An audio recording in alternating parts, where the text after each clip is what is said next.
Mga Lodi, alam niyo yung kinatay ko na native na manok kahapon? Itinabi ko nga pala yung mga laman loob nito. Kinuha ko din yung ulo, paa, at pamabalon-balunan, atay, bituha. Lahat yun ay nilinis ko na mabuti pagkatapos ay hiniwa ko na maliliit. Parang mga nasa half-inch lang haba. Iluluto ko kasi ito sa isa sa mga paborito namin mga Ilocano, tinomis. Itinabi ko rin pala yung dugo dahil yun ang main ingredient na kailangan. Ang dugo ng manok ay nakahalo sa suka. At ayan, ginisa ko na ang laman loob ng manok. At hayaan lang natin itong magmantika at matusta.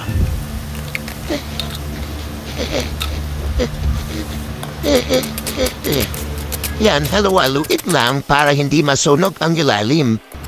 At lagyan din ng tubig dahil paukuluan natin ito na medyo matagal. Nung malambot na mga Lodi, nilagay ko na rin ang dugo na manok na may suka. At nag-add pa ako ng paminta. At nag-add din ako ng mga suka dyan, Lodi. Yan. At dahil masarap sa lutong ito, yung masim-masim.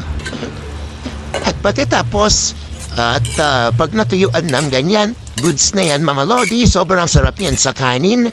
Pero ipampupulutan namin yan mamaya. Hihihihi. Tara, shot tayo mga Lodi. Sobrang sarap nito. Pwede rin sa kanin.